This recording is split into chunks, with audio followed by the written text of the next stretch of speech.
Vamos a iniciar nuestro estudio bíblico de esta semana. Siempre seguimos en Efesios capítulo 1 y estamos en el capítulo 11. Lo empezamos a ver la semana pasada, perdón, en el versículo 11. Lo empezamos a ver la semana pasada. En él asimismo tuvimos herencia habiendo sido predestinados conforme al propósito del que hace todas las cosas según el designio de su voluntad. Algunas cosas hay que decir acá. Bueno, creo que recordábamos la semana pasada el designio de su voluntad tiene que ver con el beneplácito. El beneplácito de Dios que vemos en el versículo 9. Beneplácito es obviamente algo que le place a Dios, pero el prefijo significa que es algo bueno. Siempre Dios tiene buenos planes y buenos propósitos. Son para bien para todos nosotros. Eso es en cuanto a la voluntad. Ahora, los términos en él asimismo tuvimos herencia, habiendo sido predestinados, habiendo sido predestinados. Los dos términos ahí son pasado, ¿no? En él asimismo tuvimos herencia, pasado. Habiendo sido, ¿verdad? Nos indica también en forma pasada. Los términos aquí que habla Pablo son el famoso, los términos del famoso aoristo. El aoristo es el tiempo griego que se utilizaba en aquel entonces. Em, ¿Por qué nosotros o por qué nuestra traducción en nuestro idioma traduce en pasado? No es en sí pasado, es un término a futuro. Es un término a futuro, pero que lo que indica es que ya todo está completo.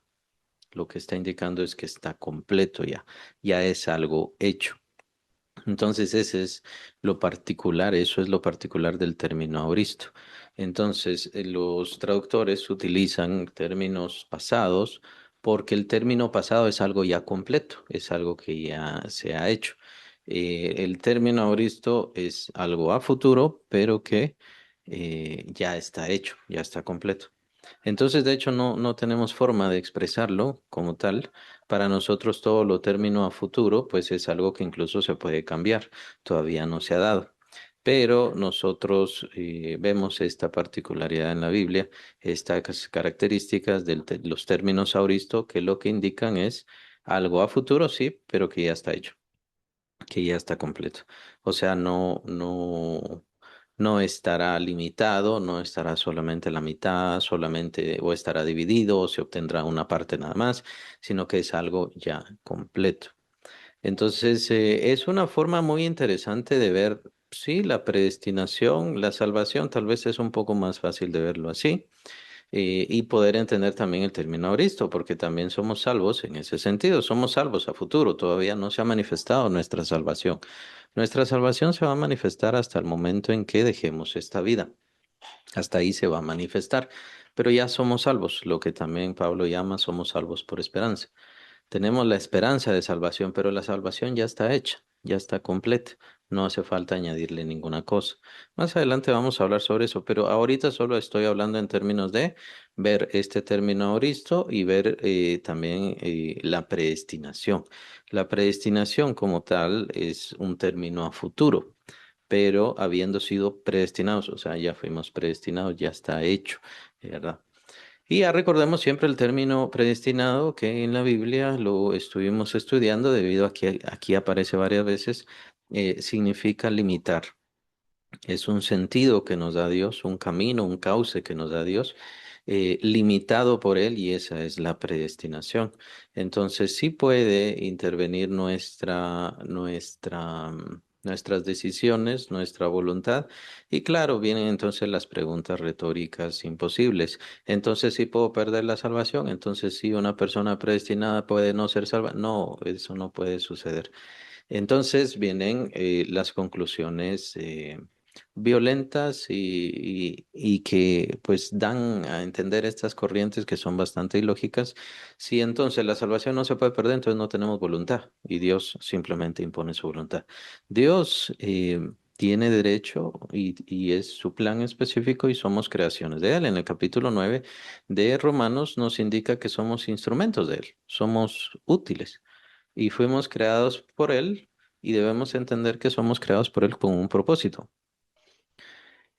Si nos referimos a el poder hacer nuestra voluntad, lo que a nosotros nos venga el deseo, pues tomen en cuenta que cuando eso sucedió, pues quedamos condenados, separados de Dios, alejados, siendo rebelde y despreciando todo lo que es del Señor. Entonces, sí está la posibilidad para todas esas personas que luchan tanto con su voluntad o con su deseo o con sus intenciones de ser, llamémosles libres, pero libres nunca lo fueron. Eh, Podría haberse dicho que se liberaron de Dios, pero terminaron siendo esclavos del pecado. Y todos fuimos esclavos del pecado. Todos fuimos sometidos del pecado, al pecado. Por eso es que el mismo Cristo viene a darnos esa libertad, pero viene a darnos esa libertad para que estemos otra vez sujetos a Dios, a sus deseos y a sus propósitos. Y esto nos da el sentido de nuestra vida. Somos instrumentos útiles para Dios con un propósito eterno y supremo. O elijo ser libre de este propósito, y así es obviamente la mayoría del mundo, ser libre de este propósito eterno de dicha, de bendición, de paz, y entonces hago lo que yo quiero, y al hacer lo que yo quiero, entonces termino en condenación, pues obviamente siempre hacemos y elegimos la rebelión. Más adelante Pablo va a hablar sobre este tema, sobre el deseo del ser humano en cuanto a su libertad y en cuanto a su capacidad de vivir apartado de Dios, que es lo que sucede y es lo que vamos a ver en el capítulo 2 de esta carta precisamente.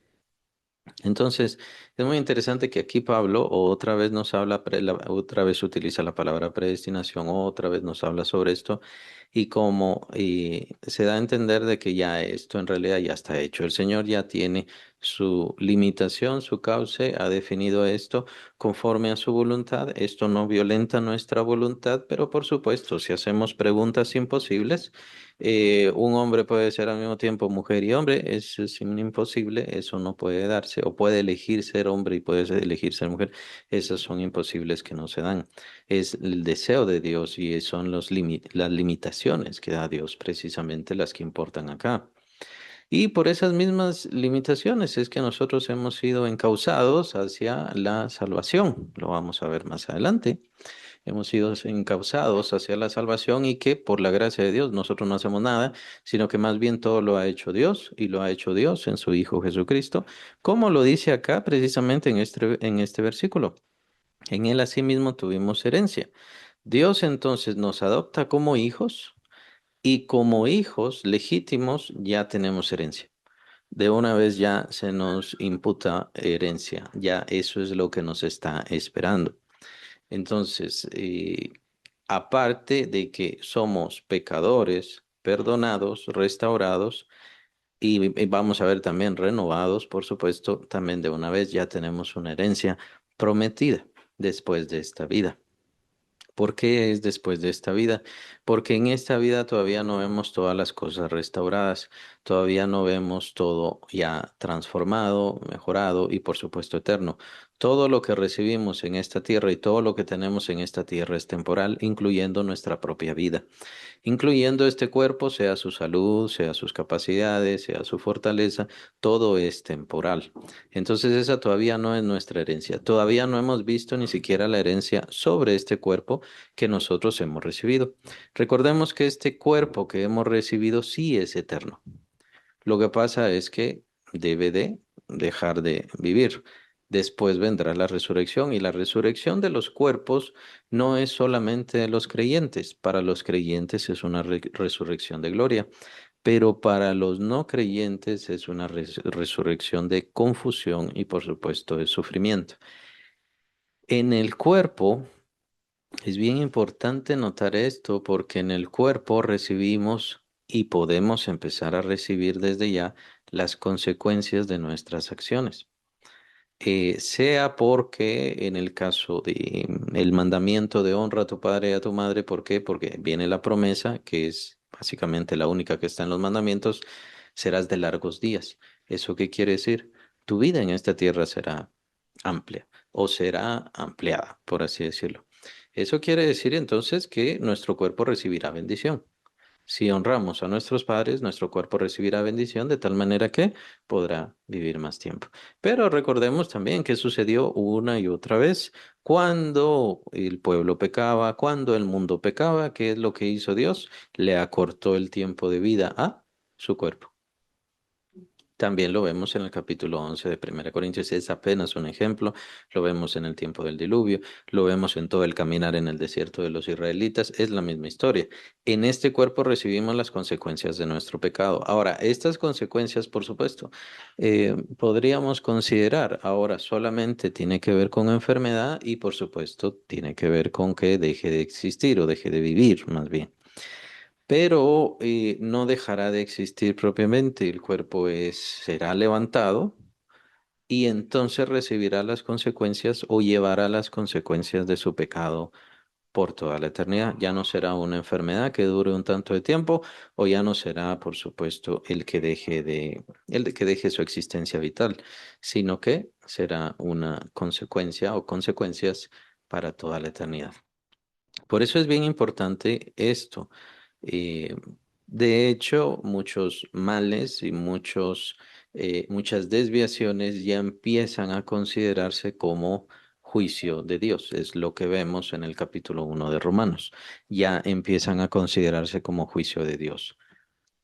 No por ser enfermedades, o no como enfermedades, sino más bien como desviaciones en donde Dios entrega a lo malo a esas personas y ya desde ese momento están viviendo un juicio divino o están padeciendo un juicio divino. Entonces es bien interesante esto porque nuestra herencia tiene que ver con nuestro cuerpo, por supuesto que sí, tiene que ver con la glorificación. Lo vimos la semana pasada en el versículo 21 del capítulo 3 de Filipenses. Estaba hablando ahí sobre la glorificación, el apóstol Pablo, la glorificación del creyente. El creyente no solamente será levantado, resucitado, sino que el creyente será glorificado con la semejanza de la gloria del cuerpo de Cristo Jesús. Entonces vamos a resplandecer con la semejanza de la gloria del cuerpo de nuestro Señor. ¿Esto por qué es? Por Cristo Jesús. No somos nosotros, la glorificación no la recibimos nosotros, no la ganamos nosotros. La herencia nosotros no la ganamos. Tomemos en cuenta otra vez lo que dice el versículo. En Él, asimismo, tuvimos herencia. En Él. Entonces todo es gracias a Cristo Jesús, gracias a su cruz, gracias a lo que Él es, gracias a lo que Él hace. Porque en su cruz, porque en la obra no solamente ganó nuestra salvación, justificación, purificación, nos hizo hijos del Señor, sino que además ganó esa herencia para nosotros. Si somos nosotros coherederos, es porque tenemos derecho de ser coherederos de todas las cosas en Cristo Jesús, por Cristo Jesús, por Él, por la obra que Él hace. Claro, con esto no estamos rechazando la importancia del trabajar, del servir y del esforzarnos. Es decir, como yo ya tengo herencia y esta herencia está porque Cristo murió en la cruz, quiere decir que yo no tengo que hacer nada más que esperarme y llegará el momento entonces de mi partida y entonces después ya viene la herencia, entonces no tengo que hacer nada. Pues entonces viene la cuestión de la parábola de los talentos y en donde esto ya se complementa. ¿Quién es el que define mi eternidad? Quien define mi eternidad, como en la parábola de los talentos lo vemos, cuando entregamos cuentas, cuando entregamos el fruto de nuestro esfuerzo y se lo damos a entender o se lo mostramos a quién, al Señor Jesucristo. Él es el dueño en ese lugar, el que entregó toda su hacienda y se lo entregó a sus siervos, y es entonces el encargado del juicio. El que nos juzga a nosotros, lo dice también el apóstol Pablo, es necesario que todos nosotros comparezcamos ante el tribunal de Cristo. Es Cristo Jesús quien determina nuestra eternidad y quien nos dará la recompensa de todo lo que hicimos. ¿Por qué? Porque Él ganó la herencia. Por esa razón es que hay que serle agradables a Él en este tiempo. Y conforme le seamos agradables, y ahí está la parábola de los talentos, nos indica mucho esto, tiene que ver con la fidelidad. ¿Qué es lo que el Señor va a decidir de mí, de mi eternidad? Depende mucho qué tan fiel le fui a Él, qué tan fiel, qué tanto me entregué a Él. Él va a decidir. Él va a decidir no solamente lo que tiene que ver con nosotros y nuestra herencia, por supuesto va a decidir y tiene juicio absoluto sobre todo ser humano, sobre todo ser humano. De hecho, lo dice la misma Biblia, que Él está preparado para juzgar a los vivos y a los muertos, está preparado para juzgarlos a todos, lo dice el apóstol Pedro, y dice el apóstol Pablo que ante Él todas las cosas están desnudas, o sea, Él tiene todo juicio, todo el juicio. Y también lo dice el Señor, y esto tiene que ver con Dios mismo, Padre, quien entrega todo el juicio a su Hijo, para que todos honren a su Hijo, así como honran al Padre.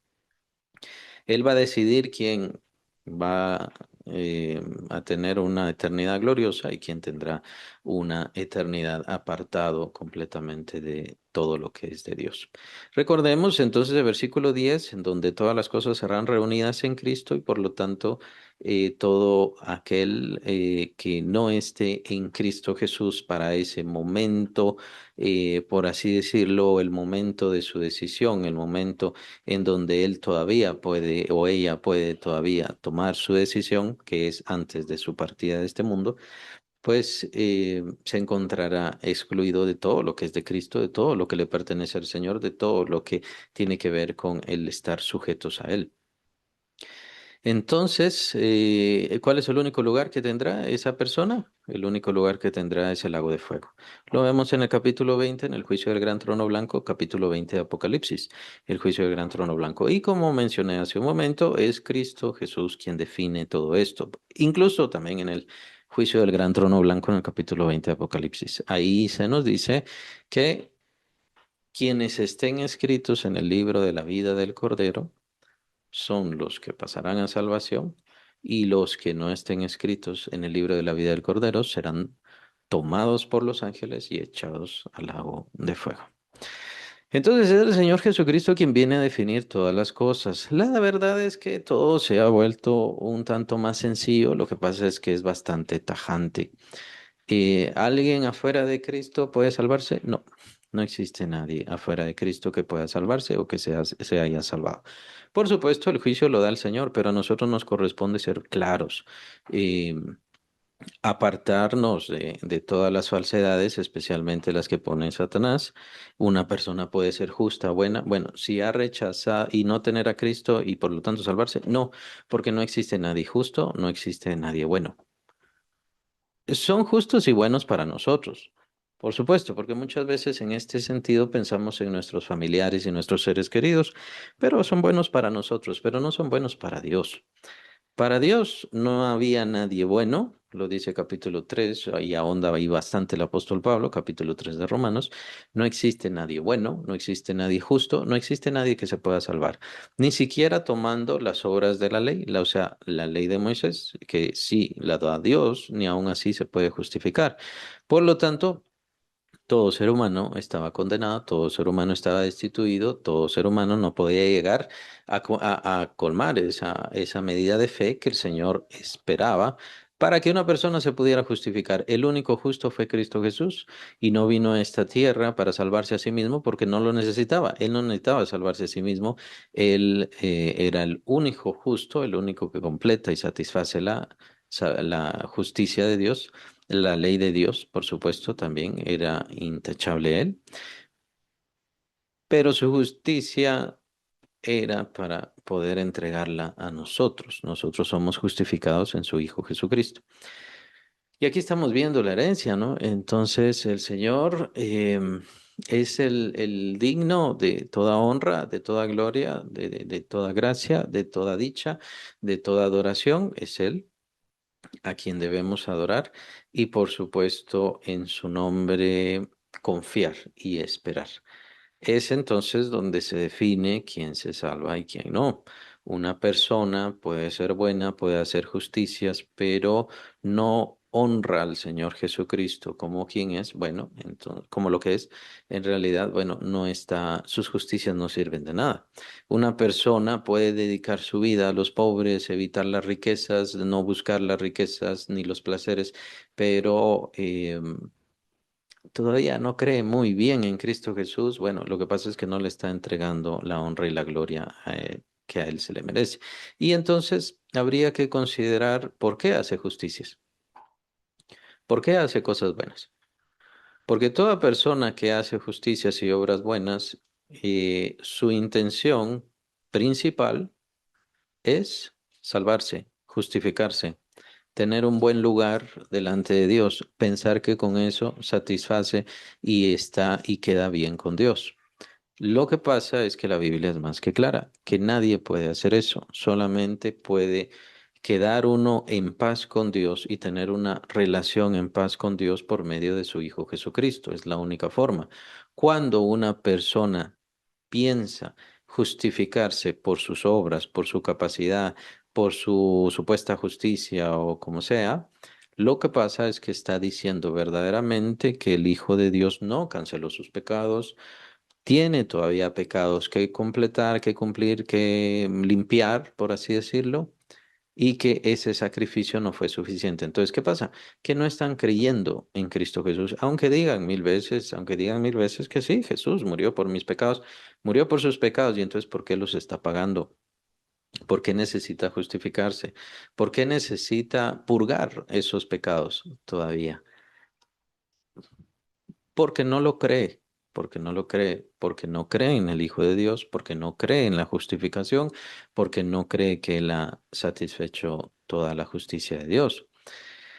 Entonces, en él no hay justicia, o sea, en él usted no tiene justicia y por lo tanto no es justo delante de Dios y nunca se va a justificar. Y es la misma idea también con aquellas personas que dicen, ojalá lleguemos a Dios o que el Señor tal vez quiera recibirnos. Simplemente con esos dichos, con esa forma de pensar, está indicando que el sacrificio de Cristo no fue suficiente, no conoce quién es Cristo Jesús, sabe que fue un hombre judío que vivió hace muchos años y que por supuesto lo crucificaron, pero de ahí no va a más. Más que nada es creer de que Jesús era un hombre que dijo que murió por nuestros pecados, pero en realidad no lo cree. Y como no lo cree, es por eso que en realidad lo que está haciendo es rechazar a Jesús. No importa qué cuadros tenga, qué imágenes tenga o qué decida, simplemente está rechazando a Jesús. Por eso es que no existe ningún mandamiento formalmente, no existe ya un mandatos, obligaciones de compromiso, solamente, por así decirlo, tenemos las ordenanzas, el bautismo y la cena del Señor, que es bien importante entender que no son ordenanzas para salvación. O sea, ni siquiera esas dos, que son ordenanzas de Jesús, son ordenanzas para salvación. Más bien son ordenanzas que confirman la salvación. Son ordenanzas en las cuales yo estoy testificando que ya soy salvo, que ya tengo la salvación. Entonces, no existe nada por encima de que Cristo Jesús murió por mis pecados y por eso yo soy salvo. No existe ninguna condición al respecto. Me he visto de esta forma, voy a esta iglesia, ni siquiera qué días voy a la iglesia, todo eso es irrelevante. ¿Por qué no tenemos mandamientos? Porque si ponemos mandamientos, entonces estamos poniendo obstáculos a la salvación. Por eso es que solamente tenemos ordenanzas.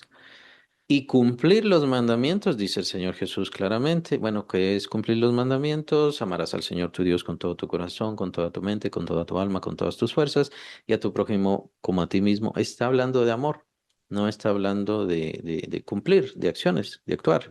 Está hablando de amar, de aprender a amar más. Entonces, eh, por esa razón es que no existe una respuesta clara. Estoy yéndome por otros lados, perdón, pero no existe una respuesta clara con respecto a, bueno, ¿en qué momento hay que adorar? ¿Hay que adorar día domingo? ¿Hay que adorar día sábado? ¿Hay que adorar lunes? ¿Hay que adorar martes? Es irrelevante. Y son más cuestiones de iglesia, es más cuestión de conveniencia, son disposiciones que nunca hay que verlas como una condición de salvación. Ni el vestirse, ni cómo hablan, ni de dónde vienen, ni qué hacen, ni qué música escuchan, ni ninguna cosa. No podemos poner ninguna condición para la salvación, porque en el instante que ponemos condición de salvación, estamos diciendo que Jesús no justificó, que Jesús no pagó o que pagó parcialmente los pecados nada más. Todo eso es falsedad. Y por eso es que Todo lo que hacemos en la iglesia es más una situación de conveniencia para nuestro crecimiento, desarrollo, que tiene que ver con nuestro amor y que por supuesto el crecimiento lo da Dios. Es decir, que Dios utiliza los instrumentos para nuestro crecimiento, pero no son condicionantes de salvación. De la misma manera como, bueno, mis pecados ya todos están cancelados, por lo tanto puedo seguir pecando. El pensar así ya indica falta de conversión. Y es de lo que Pablo va a hablar más adelante. Tiene que ver con el poder que opera en nosotros, el poder de Cristo Jesús. Por eso es que no debemos tener conclusiones basadas en nuestra carne o con nuestra disposición carnal actual. El hecho de que mis pecados ya estén cancelados no quiere decir que yo puedo pecar. El hecho de que no hay un mandamiento para en qué momento estar en la iglesia, estar en relación en iglesia local, no quiere decir, bueno, entonces todo eso no me sirve o no me hace falta o no me interesa. Ya esas son conclusiones incorrectas. Por eso es que vemos al apóstol Pablo siendo el apóstol Pablo, el doceavo apóstol. Él dice, yo soy el abortivo, pero en realidad el apóstol Pablo fue el mayor de los apóstoles. Él se consideraba el último de los apóstoles, pero en realidad el apóstol Pablo es el mayor de los apóstoles. Él fue a la misma presencia de Dios, fue llevado a la presencia de Dios. No sabemos cuántas veces se le reveló el Señor Jesucristo y de él sí es seguro que se reveló el Señor Jesucristo. Él mismo necesitó iglesia local. Él mismo necesitó unos cuantos años estar allí en Antioquía de Siria, en la iglesia de Antioquía de Siria, con la comunidad local, ahí de hermanos, con la iglesia local. Entonces, si él necesitó, por supuesto que todos los demás necesitamos.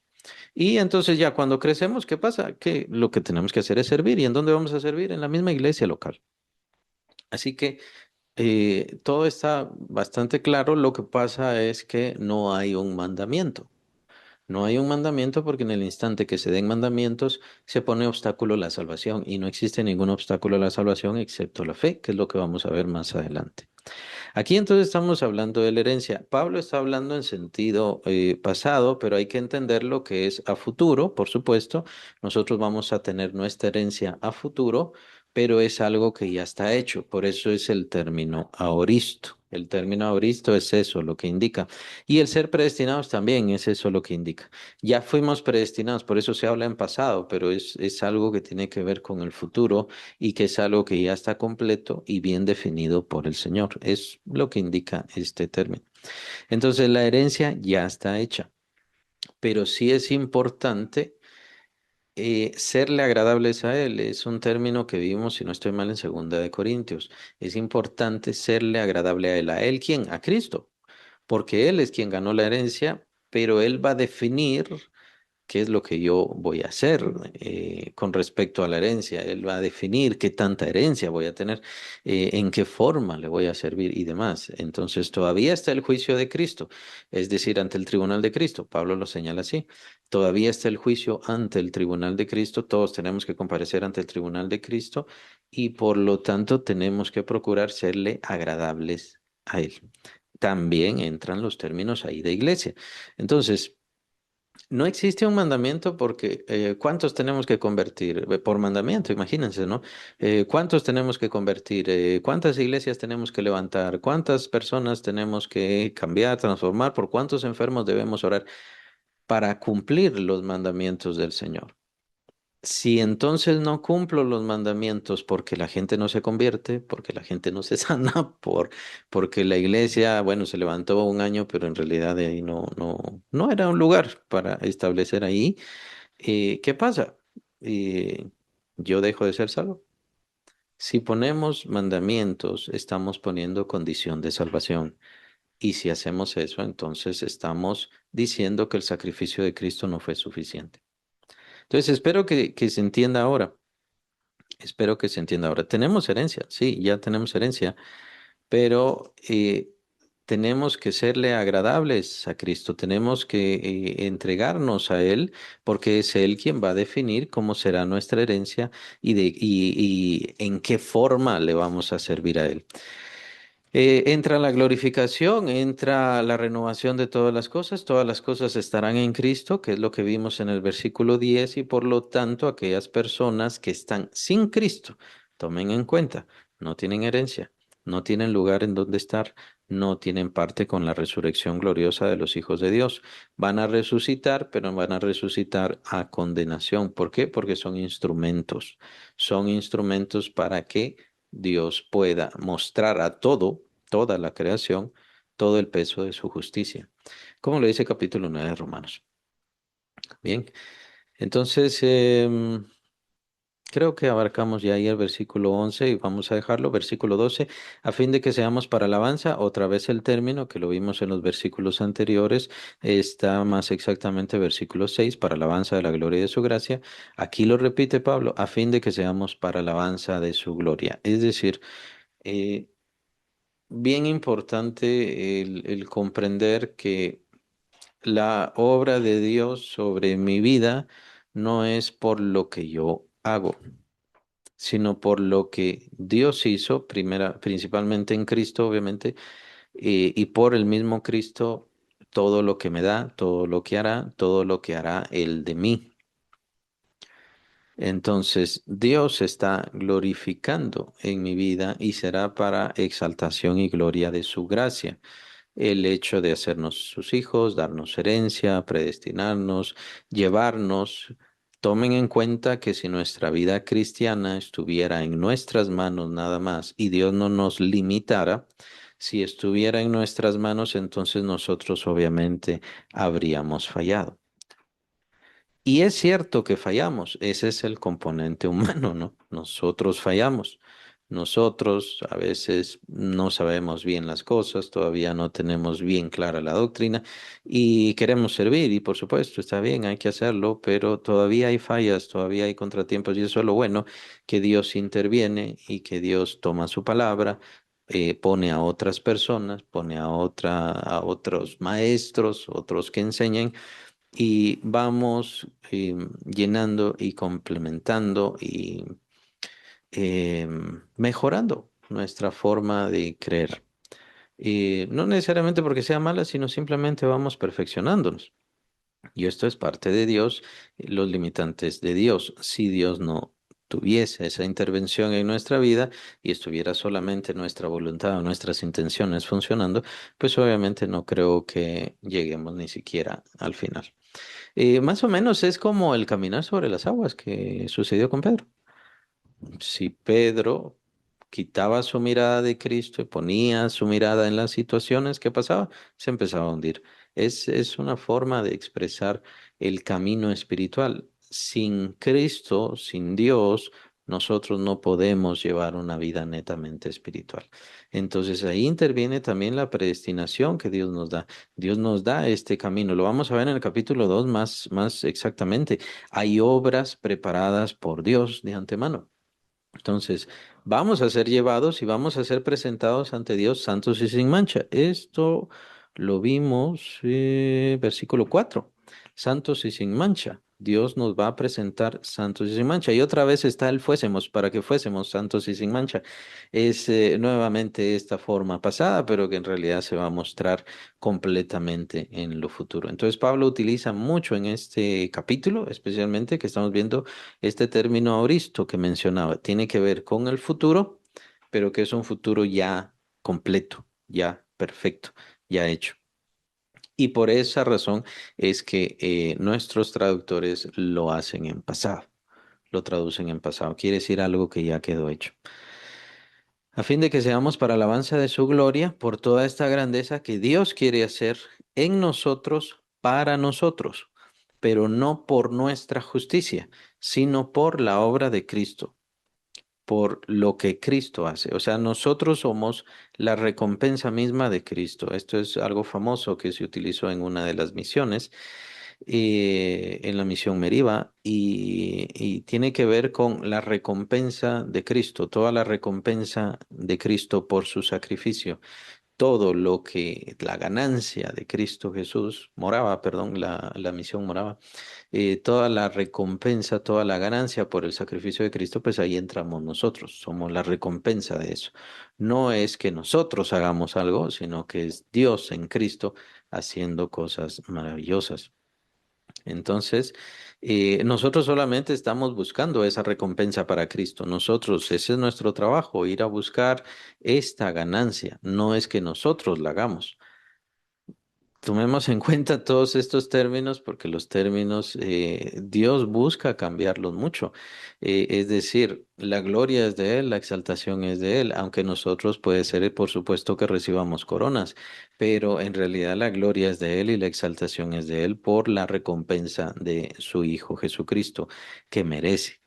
Nosotros los que primeramente esperábamos en Cristo, pues obviamente recordemos que, como versículo 10, el propósito es que todas las cosas serán reunidas en Cristo, pero ¿quiénes son los que están esperando en Cristo? Somos nosotros, los creyentes, los que estamos esperando en Cristo. Entonces, a eso es a lo que se refiere. Nosotros somos los que primeramente estábamos esperando en Cristo, pero en realidad toda la creación será transformada, recibirá transformación y será en ese sentido sujeta a Cristo Jesús y habrá unidad entre el cielo y pues la tierra o esta dimensión, si queremos llamarle, o esta dimensión física. Versículo 13 empieza el tema de la salvación o el tema de el evangelismo, bien importante.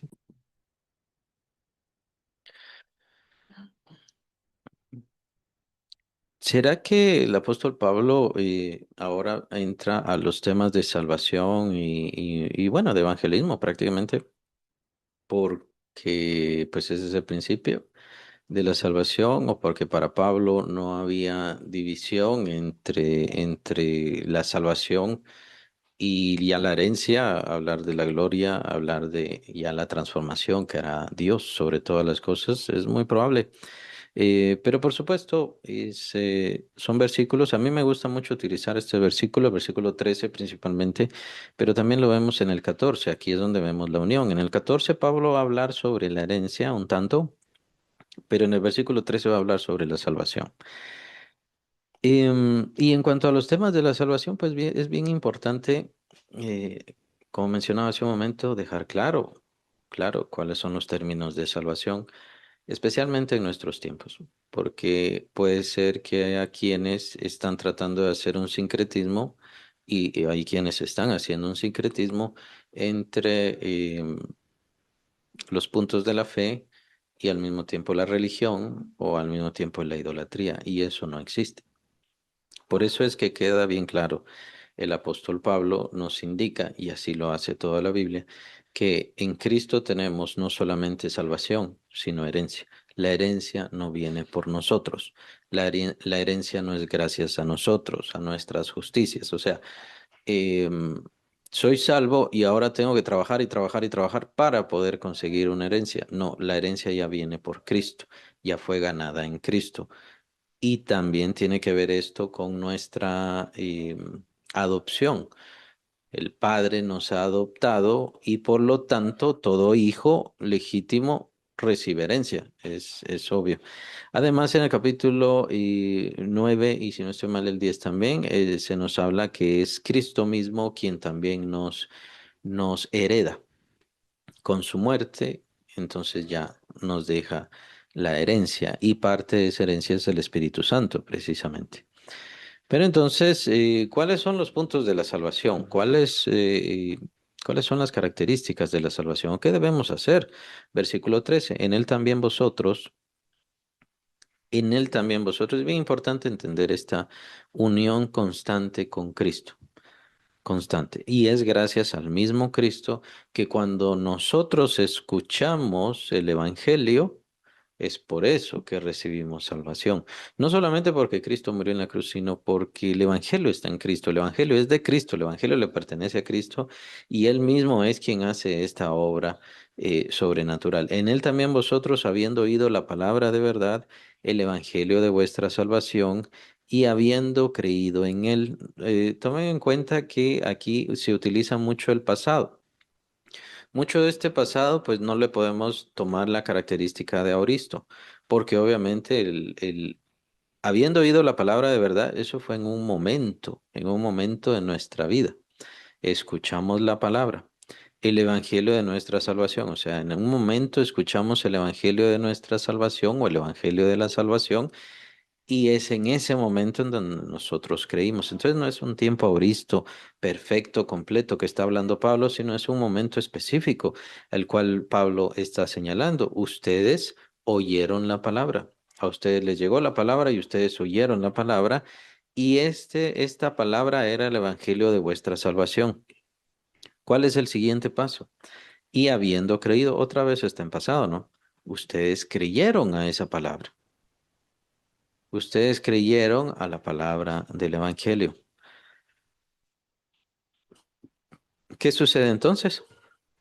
Fuisteis sellados con el Espíritu Santo de la promesa. El proceso de la salvación, la verdad es que no es muy difícil. No es muy difícil de entender, no es muy complicado. La conclusión entonces, al haber creído, es que viene el Espíritu Santo.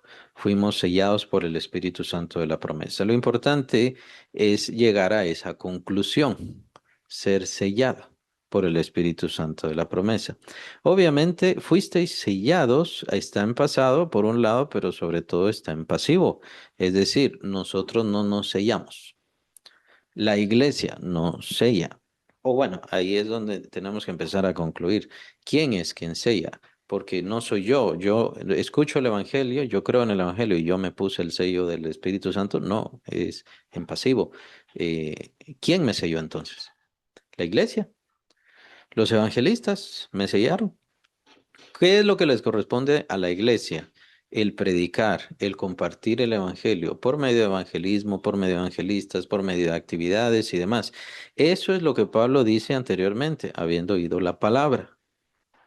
Es necesario otros creyentes, estos son los heraldos o son los embajadores de Cristo, ellos son los que llevan la palabra. Entonces, no son ellos y no les corresponde a ellos el sellar, porque además no tienen voluntad sobre el Espíritu Santo. Solamente podemos orar, pedirle al Señor que ponga su espíritu sobre tal persona, pero eso no quiere decir que si se hará, quién es el que le corresponde, es al Padre Celestial.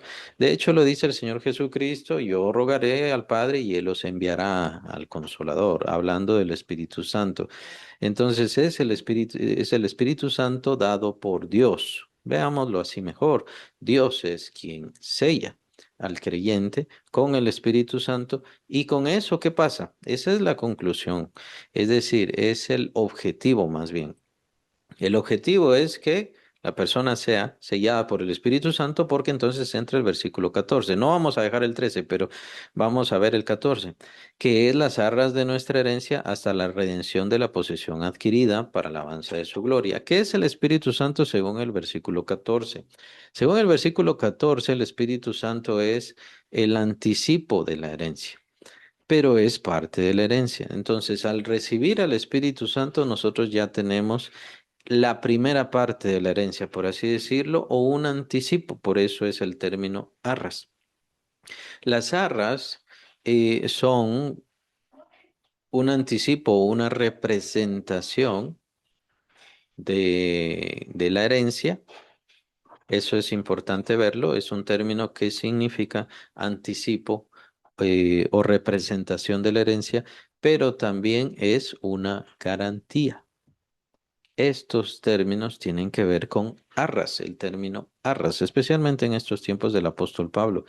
Entonces, al recibir al Espíritu Santo, nosotros ya tenemos garantía, es decir, ya está garantizada la herencia. Si está garantizada la herencia, ¿qué pasa? Está garantizada la salvación. Por eso el sello de la salvación, lo menciona Pablo en otros pasajes, el sello de nuestra salvación es el Espíritu Santo mismo. Al recibir al Espíritu Santo, ya tenemos el sello de nuestra salvación. La salvación ya está garantizada, la herencia ya está garantizada por parte del mismo Dios. Él es la representación, el anticipo y la garantía. Eso es lo importante con respecto a la salvación. Entonces, una persona que ya tiene el Espíritu Santo ya tiene garantizada la salvación. No importa qué haga, no, es irrelevante que haga o que no haga. Claro, están las cuestiones de el seguir pecando, el insistir en el pecado. Bueno, entonces vienen consecuencias de disciplina, capítulo 12 de Hebreos, capítulo 11 de Primera de Corintios, cuestiones de disciplina, cuestiones de recibir las consecuencias. Hace un momento lo mencioné, ciertos castigos, ciertos juicios pueden darse o de por sí las consecuencias de nuestro mal vendrán a nuestro cuerpo. Y precisamente es lo que vemos en el capítulo 11 de Primera de Corintios y ciertas cosas así, incluso llegar hasta el final de la vida vital o de la vitalidad del cuerpo hasta, por supuesto, perder su función. Es decir, el cuerpo muere. Puede llegar a eso, eso el Señor también lo menciona con ciertos juicios y ciertas disciplinas. Puede pasar eso, pero a lo que vamos y en lo que se centra esto es que la salvación ya está garantizada. Puede haber complicaciones en el creyente en su vida, pero por eso es también la predestinación. Dios entonces empieza a limitarle y puede llegar a limitarle completamente su vida, que es lo que indica la predestinación. Puede llegar a limitarle su vida en este mundo para que se salve su alma. También el apóstol Pablo menciona algunos casos al respecto, que es mejor que se destruya el cuerpo pero que no se destruye el alma en el infierno. Lo menciona también el Señor Jesús con aquellas características de saca tu ojo, si tu ojo te es ocasión de caer, es mejor que entres en el reino de los cielos sin un ojo y demás. Tiene que ver con eso. Pero por eso, no se trata de ir, de darle mucho camino a esto. Más bien es ir entendiendo que el plan de Dios es perfecto. Es decir, Dios nos garantiza la salvación, nos garantiza una herencia, y eso quiere decir que puedo seguir pecando. No, lo que pasa es que no entiende toda la obra de Dios en su vida. Y por otro lado, todavía no la cree completamente. No la ha entendido. De hecho, más adelante ya Pablo va a hablar sobre el poder de Dios que opera en el creyente. Y a eso le vamos a dar bastante importancia. Entonces, ahorita es vital centrarse nada más en comprender, en saber de que si tengo al Espíritu Santo, ya tengo la salvación garantizada, ya tengo una herencia garantizada, ya no tengo que hacer más que guardar la fe, mantenerme en esa seguridad y no porque si no guardo la fe, entonces pierdo el Espíritu Santo. Es que es lo importante también del término ser sellados. Si yo soy sellado con el Espíritu Santo, la pregunta elemental ahí, la primera gran pregunta es, ¿puede ser borrado ese sello? Es decir, ¿hay algo que pueda quitarme ese sello, borrarlo? ¿Alguien puede borrar al Espíritu Santo, por así decirlo, quitar al Espíritu Santo, que en aquel entonces pues los sellos eran como una especie de gel o algo así? ¿Puede ser quitado el Espíritu Santo? No, es la misma historia con que somos guardados por el poder de Dios en Cristo Jesús. ¿Quién me puede quitar a Cristo? Nadie. ¿Quién puede arrancarme de la mano de Dios? Nadie. No existe ningún poder. Es la seguridad de la salvación. La seguridad de la salvación se da precisamente porque ya se tiene al Espíritu Santo. Y es por eso que cuando enseñamos la doctrina no damos ningún mandamiento para salvación. Tiene que estar viniendo a la iglesia para ser salvo. No, no se trata de eso. De hecho, vamos a ver eso ahora. No se trata que existan mandamientos seguros, formas para conservar la salvación. De hecho, ni siquiera el dejar de pecar. No lo malentendamos. Esto no quiere decir que puedo seguir pecando. Pero si yo peco, vamos a verlo así, si yo peco, se me borra, se quita, se arranca el Espíritu Santo, la respuesta es no. No se va el Espíritu Santo. Por eso es que un verdadero creyente no puede caer de la gracia. Un verdadero creyente no es apóstata, no se convierte en apóstata. Un verdadero creyente, perdón, sellado por el Espíritu Santo, no se puede alejar de Dios. No puede pasar esto. Es un imposible. Eso no va a suceder jamás. ¿Por qué? Porque tiene el sello del Espíritu Santo. Viene entonces la cuestión solamente para aclarar. Entonces, ¿qué pasa con el creyente que insiste en hacer lo malo? Es en donde Dios decide antes que se acabe su fe, porque el Espíritu Santo no se puede ir, pero antes que se acabe su fe, entonces es mejor acabar su tiempo en esta vida. Son las cuestiones de los juicios divinos y que sí son mucho mejores y que tienen que ver con la misericordia misma de Dios.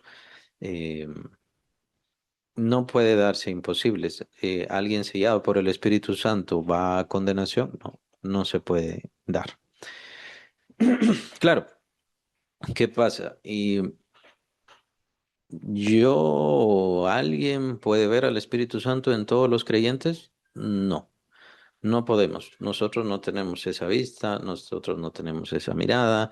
Sí existe el discernimiento de espíritus, pero discernir quién es creyente, quién no es creyente, la verdad creo que eso es que algo que ni siquiera en ese don existe. El discernimiento de espíritus tiene que ver un poco más con cuestión de demonios, darse cuenta de los demonios y cosas así, pero no con respecto a los creyentes, quién es creyente, quién no es creyente. La única forma de saber que un creyente tiene al Espíritu Santo es que empiece a mostrarlo en su vida, que el Espíritu Santo empiece a transformar su vida, cambiar su vida, darle dones, darle ministerio y que esté trabajando en la obra del Señor. Es la única forma para que como hermanos en Cristo nosotros sepamos.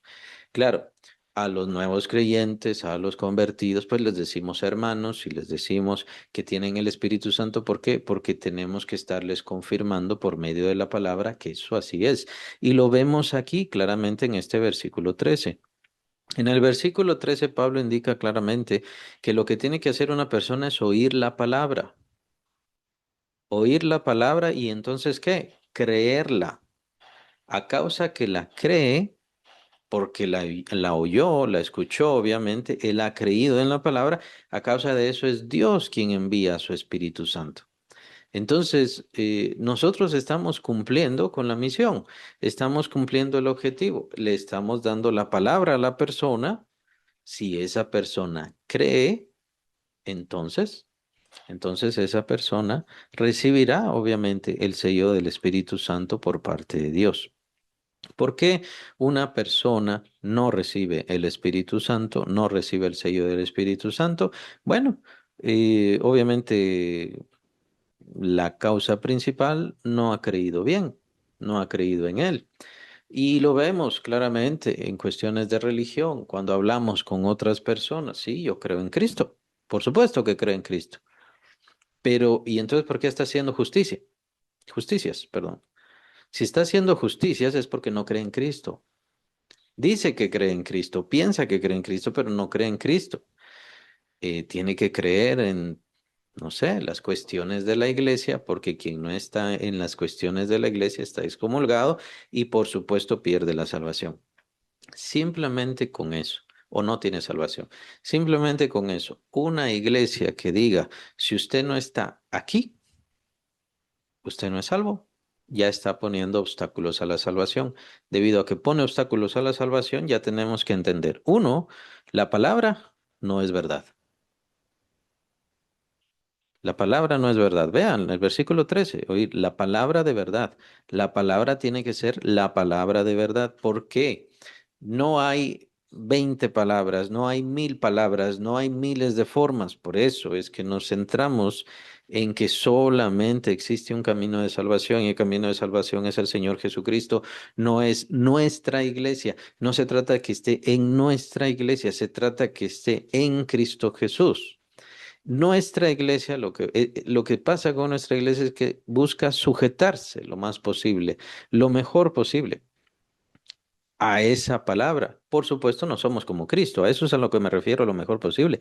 No somos como Cristo, pero caminamos como creyentes, caminamos como hermanos y nos sujetamos a esa palabra de verdad, que Cristo Jesús ya canceló nuestros pecados, que Cristo Jesús nos ofrece gratuitamente la salvación, que Cristo Jesús ya nos ofrece una herencia y que por lo tanto nosotros no necesitamos seguir nuestra vida viviendo como antes lo hacíamos, apartados de Dios, apartados de todo lo que era Dios.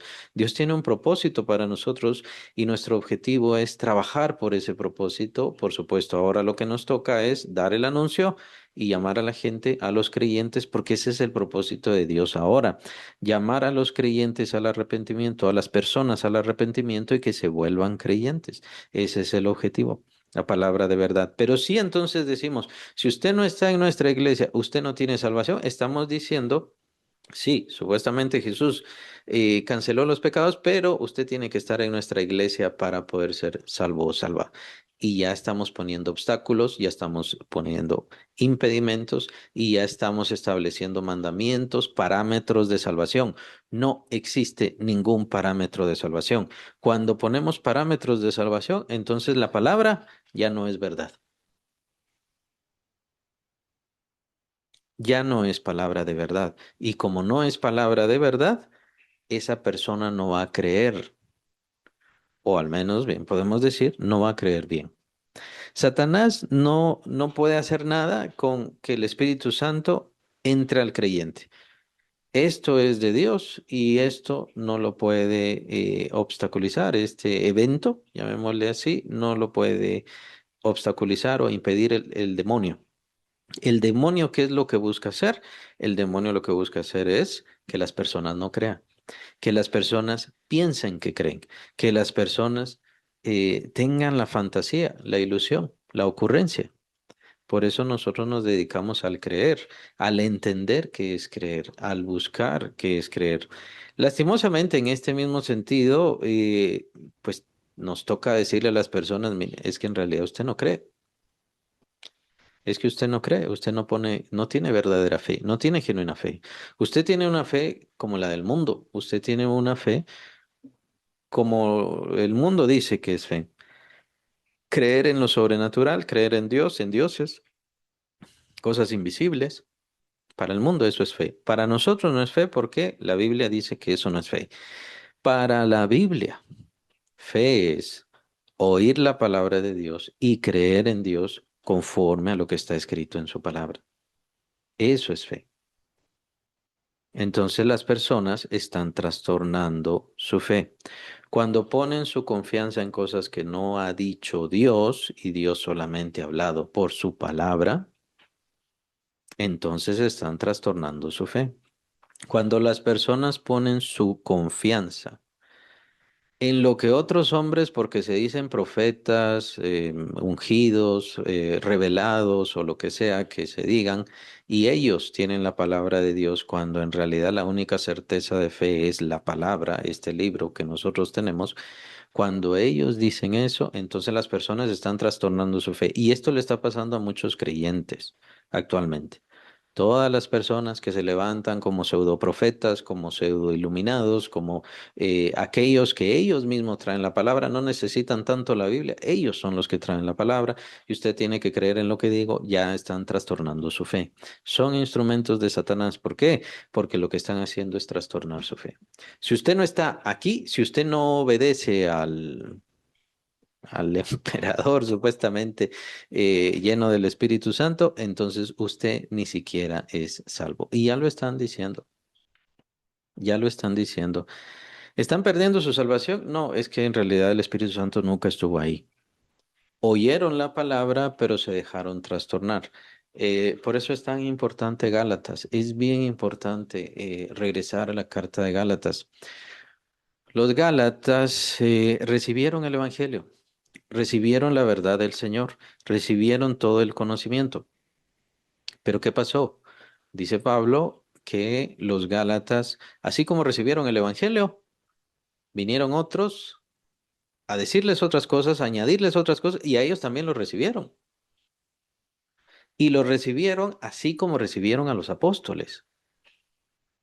Y creyeron y empezaron a creer así como creyeron con lo que los apóstoles les habían dicho. Entonces, por eso dice Pablo, Gálatas insensatos. Sí, ustedes recibieron el evangelio, qué bueno, qué bien, excelente, pero de ahí vinieron otros falsos y ustedes no supieron juzgar, no supieron entender, sino que a todos simplemente le estaban abriendo su conocimiento, su mente, su corazón, y a todos los estaban recibiendo. Y eso es lo que está pasando en muchos creyentes. Está bien, empezaron como creyentes, sí, recibieron el Evangelio, qué bueno que vinieron a Cristo. El problema es que se están dejando arrastrar por mentiras. Las mentiras de los pseudoprofetas, las mentiras de los pseudoapóstoles, las mentiras de los pseudo revelados. Todo eso es mentira. Ya tienen la palabra, no necesitan ser arrastrados de nada. El problema es que están trastornando su fe y lo que es la fe no la entienden y al mismo tiempo están recibiendo un evangelio falso. Ya no es el evangelio de la verdad. Y en el evangelio de la verdad solamente nos toca predicar a Cristo Jesús, agradecerle a Él, honrarle a Él, agradarle a Él. Eso es lo único que nos toca y esperar en Él y confiar en Él. Además, ¿quién merece toda la honra y toda la gloria? Cristo Jesús, nadie más. En realidad no, no es tan difícil, no es tan complicado. Claro, imponen ciertos milagros o pseudomilagros que no se pueden comprobar. Y por supuesto, si se tratan de corroborar, pues obviamente uno es el malvado, uno es el que no cree, uno es el que no entiende, uno es el legalista y demás cosas. Pero, ¿cuál es la idea de todo esto? La idea de todo esto es trastornar la palabra de verdad. Si se trastorna la palabra de verdad, por eso les dice el Señor a sus discípulos, tengan cuidado con la levadura de los fariseos. Los fariseos como representación no son solamente los religiosos o los apegados solamente a la letra, por así decirlo, sino que en realidad son los que se desviaron y se desviaron tomando en cuenta falsedades, mentiras, añadidos de hombres, cosas que otras personas añadieron a la supuesta verdad. Y cuando viene la verdad, que es Cristo Jesús, no solamente no le creyeron, sino que lo odiaron, lo rechazaron y lo querían, por supuesto, desaparecer. Entonces, la verdad es bien importante que no le estemos añadiendo, que seamos celosos, que seamos juiciosos, que tengamos cuidado, porque de la verdad, o sea, de la palabra de verdad, depende nuestra fe. Y claro, ya tenemos al Espíritu Santo. Y bien podría decirse, sí, pero yo ya tengo, algunos podrían decir, yo ya tengo el Espíritu Santo, entonces no me tengo que cuidar tanto esto. Sí, se tiene que cuidar porque la fe la necesitamos toda la vida. De hecho, somos guardados del mundo por causa de nuestra fe. Lo menciona el apóstol Pedro. Dios nos guarda del mundo a causa de nuestra fe. Entonces, es bien importante ir guardando la fe. Además de la fe depende nuestro crecimiento. Así que Satanás sigue queriendo trastornar y queriendo dañar la verdad. Hay que tener cuidado con todo esto. Cuando no seguimos la verdad, también, cuando no seguimos la verdad, estamos trastornando nuestra fe o es a causa de una fe trastornada. Hay que tener cuidado con eso. Más o menos también era el caso que mencionaba. Si Cristo pagó todos mis pecados, quiere decir que puedo seguir pecando. Eso es una fe trastornada. Puede ser que como creyente empezó bien, pero ha tenido malas conclusiones y no ha comprendido todo el Evangelio. El Evangelio de vuestra salvación. Entonces, ¿cuál es la palabra de verdad? Aquí Pablo es bien específico. Cierra el parámetro, ¿no? Porque palabra de verdad, bueno, bien podríamos decir la ley es palabra de verdad. Y sí, es palabra. Y sí, es verdad, pero no es el evangelio de nuestra salvación. Las cuestiones de ética en las cuales se basan la gran mayoría de religiones, y por eso es que se piensa y se dice, bueno, todas las religiones son buenas. ¿Por qué? Porque hablan de ética. Y sí es cierto que todas las religiones hablan de ética, se aferran a eso, el mormonismo, el islam, todas se refieren a la ética, ¿no? Parámetros que cambian de un modo a otro, está bien, pero siempre se refiere a la ética. Ahora, ¿qué es lo que pasa? Que ese no es el evangelio de salvación. No es el Evangelio. Es decir, recordemos, el Evangelio son las buenas nuevas de salvación. Nosotros éramos enemigos de Dios y ahora Dios nos ha reconciliado consigo mismo por su Hijo Jesucristo, para que tengamos una relación ya renovada. Ese es el Evangelio de nuestra salvación. ¿Y quién es Cristo? Cristo es el Dios hombre. Cristo es completamente Dios y completamente hombre. Es la palabra de Dios encarnada. Precisamente para qué? Para tomar forma de siervo, lo vemos capítulo 2 de Filipenses, para tomar forma de siervo y sujetarse completamente hasta la muerte. Y esto para poder cargar y cancelar todos nuestros pecados por su cuerpo, pues en su cuerpo cayeron todos nuestros pecados. Entonces, el evangelio de nuestra salvación no es lo bonito de los salmos, el evangelio de, aunque hay promesas, no lo niego ciertamente, y de ahí tomaron mucho de los apóstoles para entender toda la doctrina y de exponer toda la doctrina. En la ley, por supuesto, está todo lo que tiene que ver con los sacrificios, pero ahí no está el evangelio como tal. Están anunciando el evangelio, que es también las palabras que utilizan los apóstoles. Se está anunciando el evangelio. Es cuando viene Cristo, cuando hace la obra en la cruz, cuando se manifiesta todo, se da a conocer y por supuesto esto se da a conocer a los apóstoles y la doctrina apostólica es la que se entrega a la iglesia del Señor Jesús. Los apóstoles entonces tampoco son objetos de adoración, eso es bien importante. Son objetos de respeto, sí, como apóstoles, son objetos de cariño, de afecto, como hermanos en Cristo, sí, pero no nos oyen, no tienen esas capacidades, no interceden por nosotros, no tienen nada que ver con nosotros, solamente hay dos intercesores para el creyente, capítulo 8 de Romanos, el Espíritu Santo y, por supuesto, Cristo Jesús ante la presencia del Padre Celestial, nuestros dos intercesores.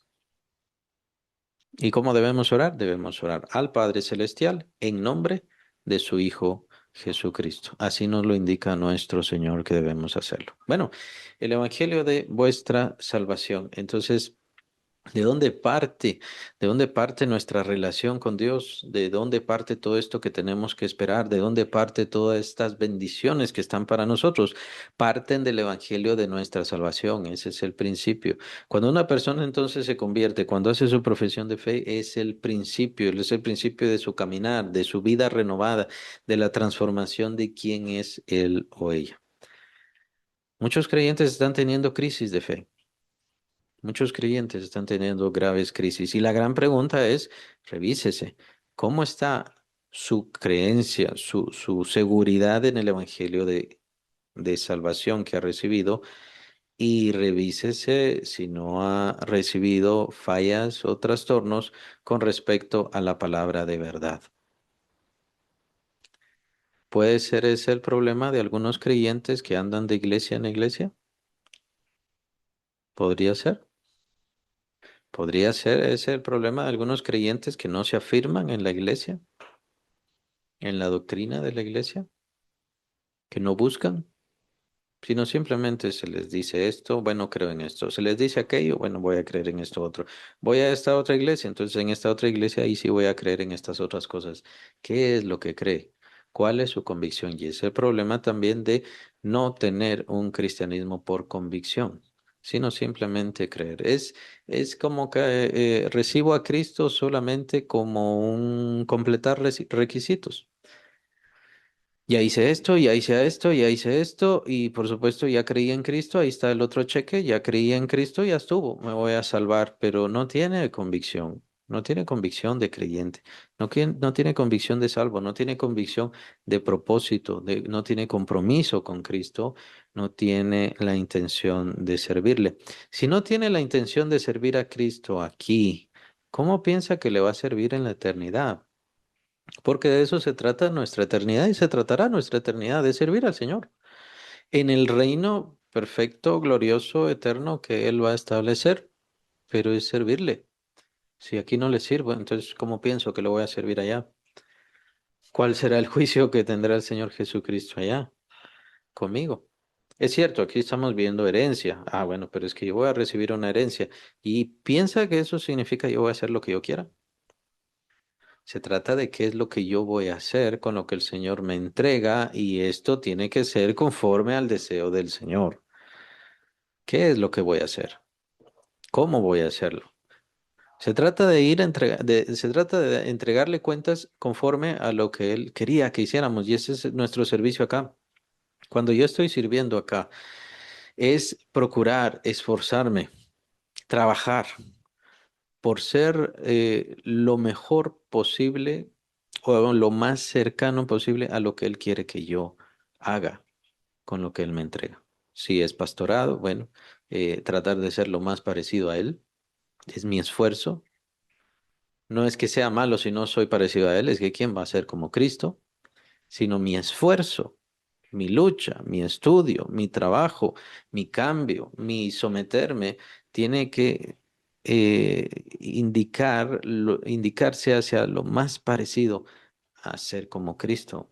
Y así debe ser cada creyente, debería ser cada creyente, y ese es nuestro esfuerzo. Entonces nuestro esfuerzo no es en base a mandamientos y a preceptos, porque los mandamientos siempre tienden a indicar pérdida de salvación. O si hago y cumplo esos mandamientos, entonces soy salvo. No, se trata de creer en Cristo y de confiar en Él completamente, entonces soy salvo. No podemos poner nada en medio de eso o antes de eso. Por eso no existen corredentores o corredentoras, no existen otros intercesores, porque no hace falta, no hace falta más divinidades, no hace falta ninguna de estas cosas, solamente tenemos a Cristo Jesús, tenemos al Espíritu Santo que nos ayuda en todas nuestras debilidades y el Padre Celestial que nos ha recibido ciertamente en esta forma tan plena. Tan dichosa. Es parte del Padre Celestial el deseo de que tengamos herencia, heredarnos como hijos suyos, pero no se trata de que nos dará una herencia para que hagamos lo que querramos, por así decirlo, sino todo debe ser conforme a lo que Él quiere. Y eso es lo que estamos aprendiendo acá, aprenderle a ser fiel a Él lo más, lo mejor posible, dar lo más que puedo dar para Él. Y con eso, Él está contento. Es decir, sabe que como hijos suyos no somos perfectos, pero en ese buscarle más, entregarme más, servirle más, confiar más, adorarle mejor, Él se agrada. Él es dichoso como Padre nuestro. No vamos a encontrar a ninguna mamá, ningún papá que le exija términos a sus hijos. Más bien lo que quieren ver en sus hijos es el esfuerzo, el anhelo, el deseo de agradar. Y esa es eh, debería ser nuestra convicción y nuestra búsqueda constante como hijos del Señor que somos. Ya tenemos herencia, ya tenemos salvación, ya tenemos glorificación, ya tenemos justificación. ¿Qué es lo que nos toca?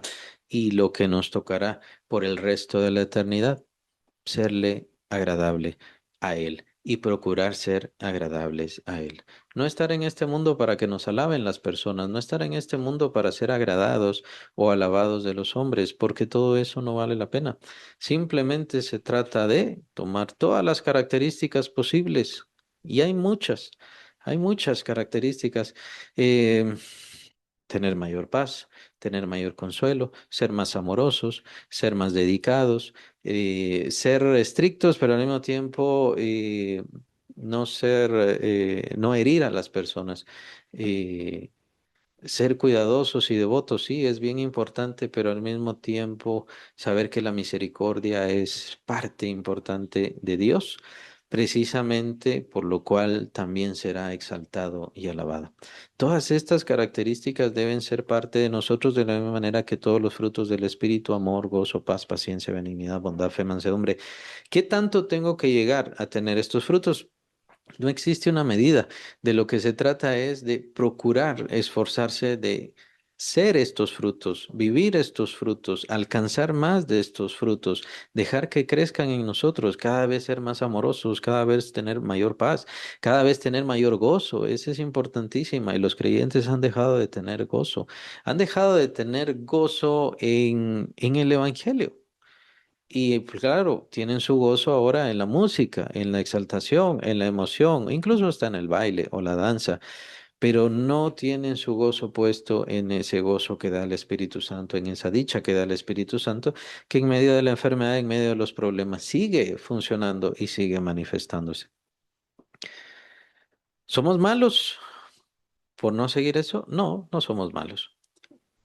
¿Perdemos la salvación? No, menos. No podemos perder la salvación. Pero el propósito del creyente es ser cada vez más agradable. Por lo tanto, ahí interviene el tener más gozo.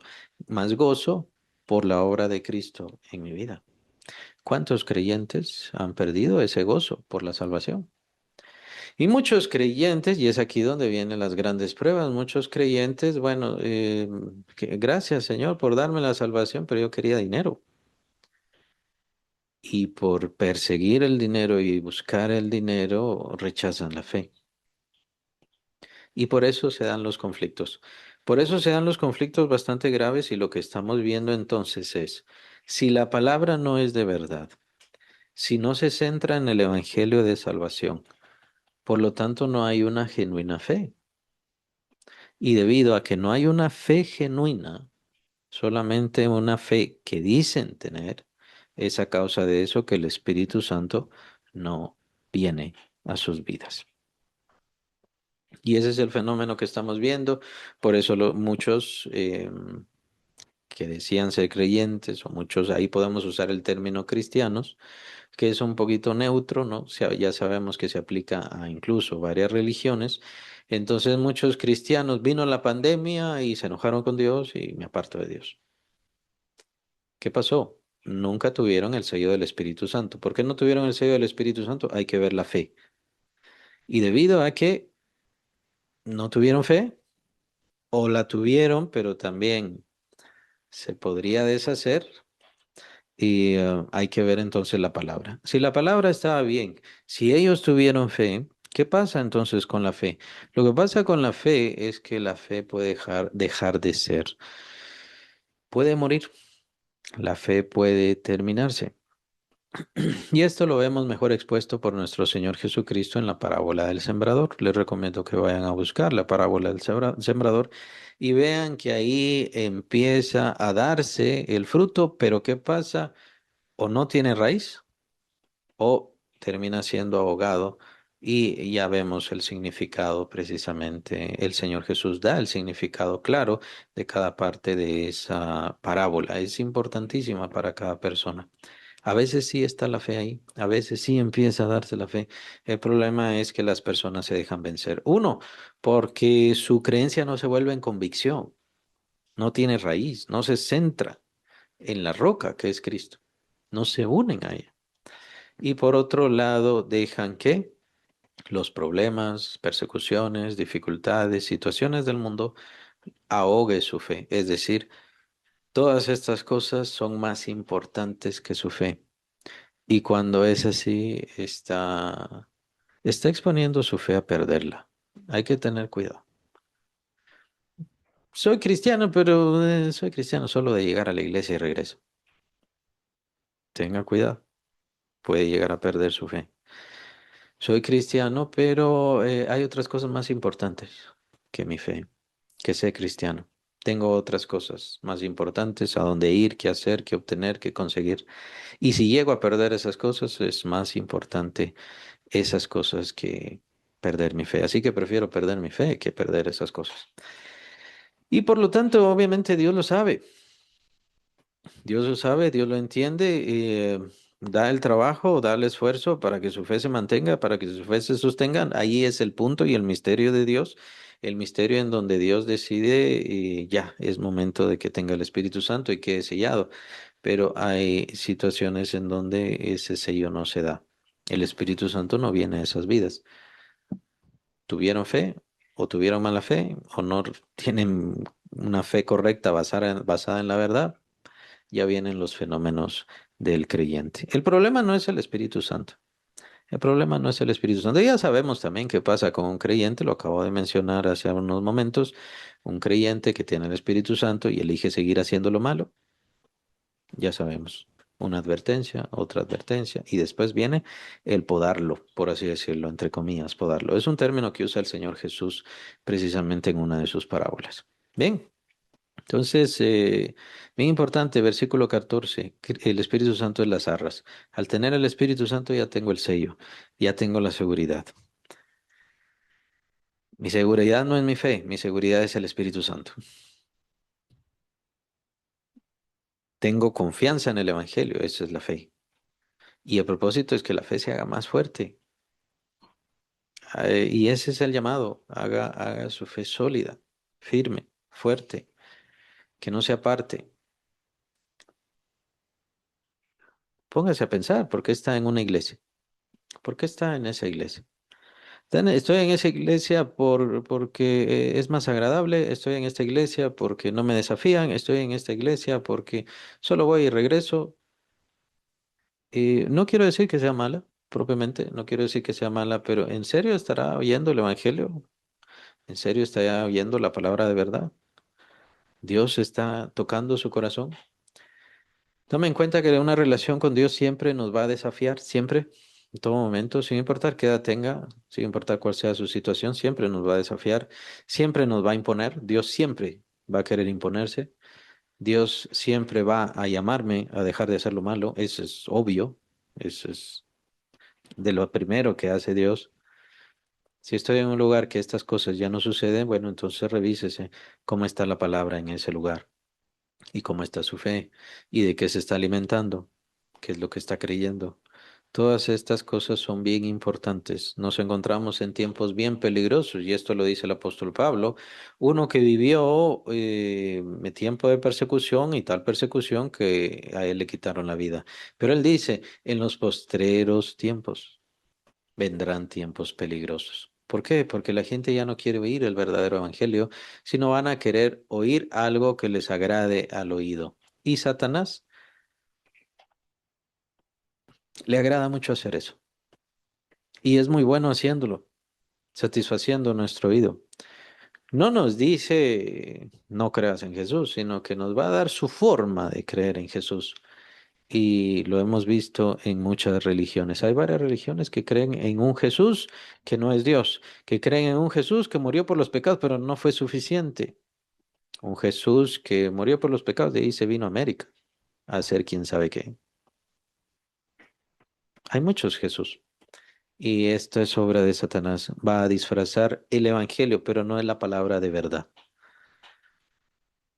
Y no es evangelio de salvación, porque usted tiene que estar en esa iglesia para salvarse.